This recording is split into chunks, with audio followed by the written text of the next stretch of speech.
It's 6 o'clock Saturday morning. The bike's packed light, and we're heading to a place called Slacks Cove in New Brunswick. Coming off the bridge, we'll head down to Cape Tormentine, to Upper Cape, into Port Elgin, down the Bayfort Road, and onto the Jollycure Road.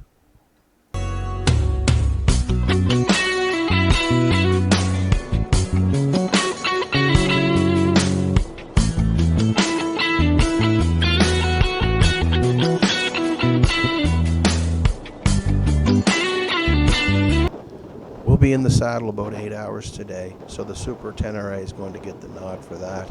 You just can't beat it for comfort.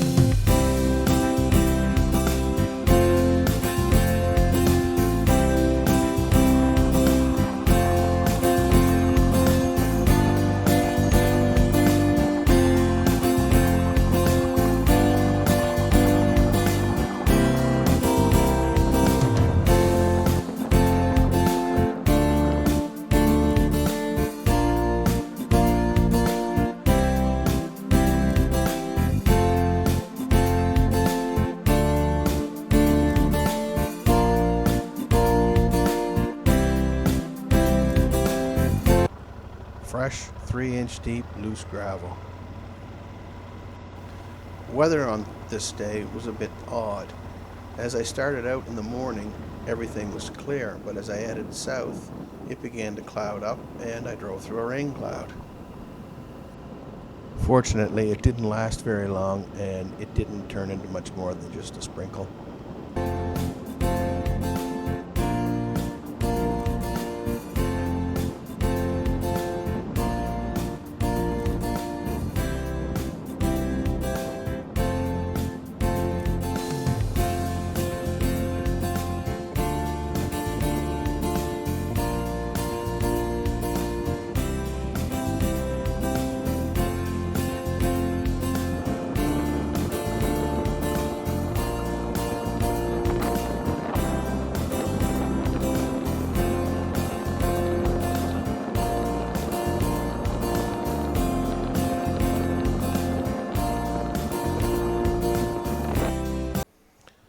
As you travel down the lower Rockport Road, you'll know you're getting close to Slacks Cove when the road begins to narrow down and it basically turns into a wide UTV or ATV trail.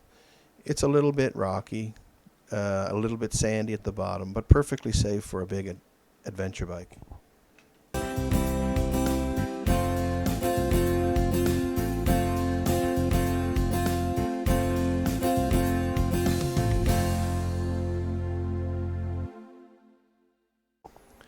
The bottom part here seems to be a bit of a collector for water. I've been here a couple times and the water was 3-4 inches deep. Nothing to worry about. There's a little bit of sand at the bottom, but there's a bottom to it, so you don't have to worry about sinking in too much. You can park up here at Slacks Cove, and if you're a bit of a hiker, there is the Slacks Cove Fundy Biosphere walking trails and the Cape Merriquin hiking trail. Just about every time I've ever been down here, there was always hikers around, but today it's quiet, just me and the bike. There is also a monument here that was placed to pay homage to some of the early settlers. For the geologist in you, the rocks around here all appear to be in what, I'm not sure what you would call them, but it looks like in slabs. And the whole area seems to be like that. There's a bit of a cliff here at the edge of the inlet. It's a nice place to sit, have your granola bar and have a rest and just relax and look at the beach. Hit some rain on the way down, but didn't last.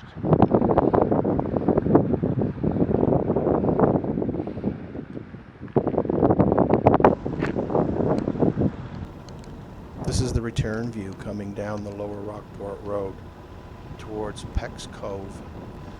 There was a lighthouse at the end of Peck's Point Road, and I looked for the road, and it looks to me like that there's not much of a road there anymore. It looks like more of a cow path. It's just not something that I would take the 1200 down.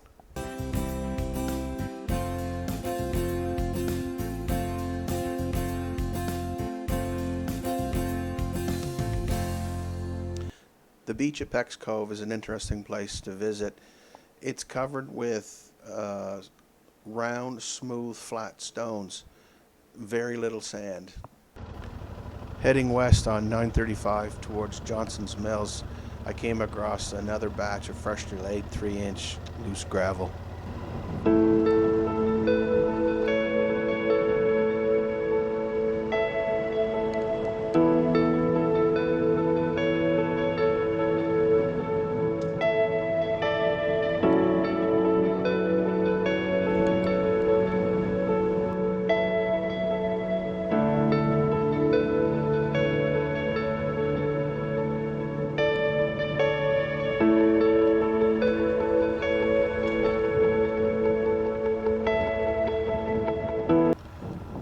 Moving up the Dorchester Cape Road, you'll pass the Shorebird Nature Conservatory, Fundy Biosphere Region, and Dorchester Cape. All three of these areas are very popular for tourists and locals. I would highly encourage you, if you come down along this way, to stop at all three areas and just take a walk along the beach. It's absolutely a beautiful spot to be, and you'll be surprised how much of nature you'll see.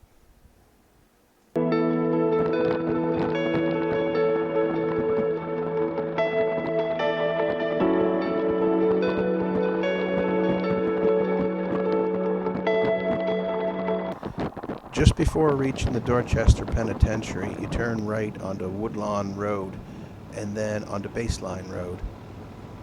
Woodhurst Road eventually turns into the Anderson Mill Road. You follow that to the very end and then take a right on the 106. Take a left at Veteran Park and you'll be staring at St. Thomas Church.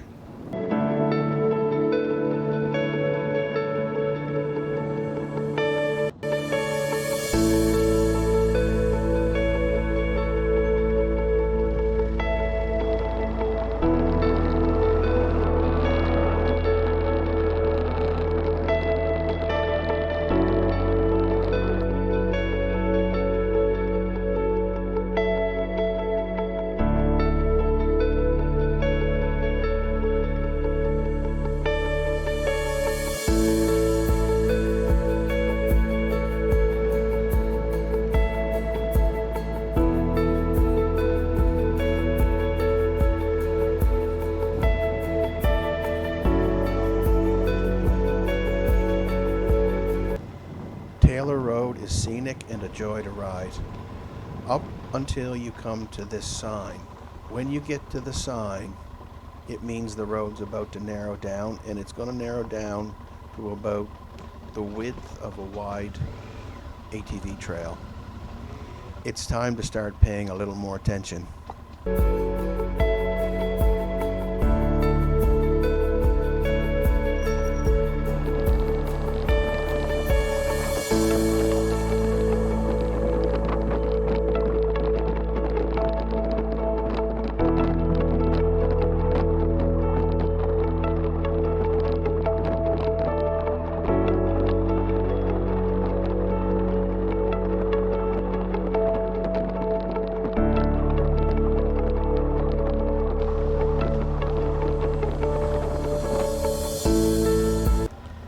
If you enjoy riding along a cliff and canopied trees, you're all set here.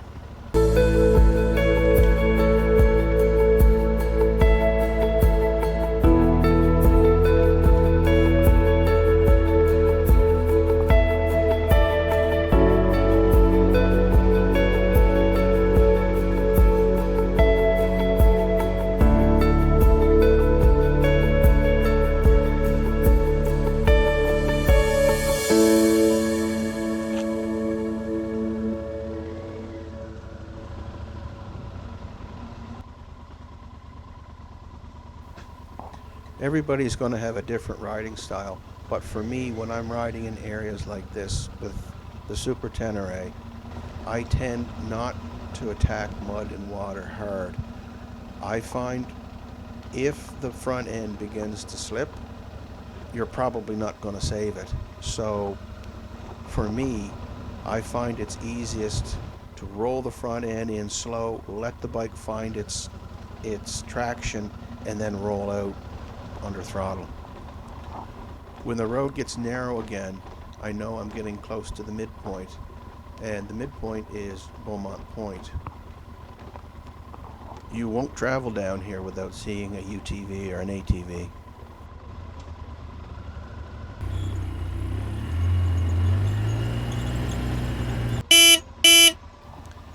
It's not hard to tell why early settlers used this area as an observation point to keep an eye on shipping.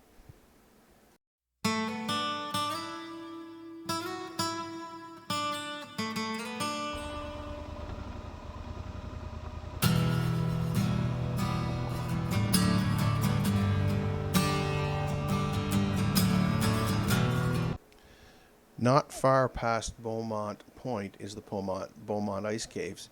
Now, full disclosure, I've never been out there in the winter to see them. So I went on Google Earth and just grabbed a couple of pictures. It looks really interesting. I'm not sure what causes the phenomenon, but anyway, even if you're not out there in the winter to see the ice caves, it's still really worth it to go out and snap some pictures of the rocks.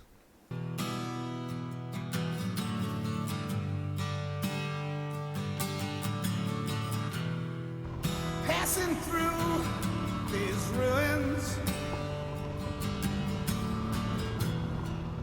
Mr. Lincoln's train going by, spilling smoke into these bloody fields.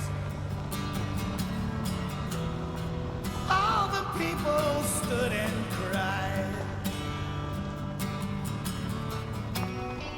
Our tears are the same color. We can all hold hands and mourn.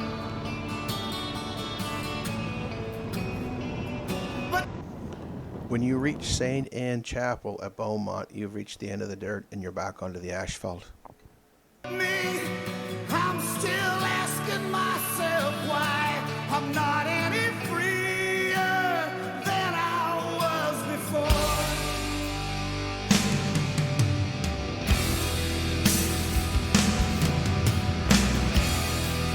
Mr. Lincoln, are you free now? Was it worth what it finally cost? My grandfather fished here. There's not much left anymore, but it's fun to visit. And the scenery just keeps changing. But these folks, they just stay the same. Same old fearful eyes are staring. Next time, we're back on the red soil.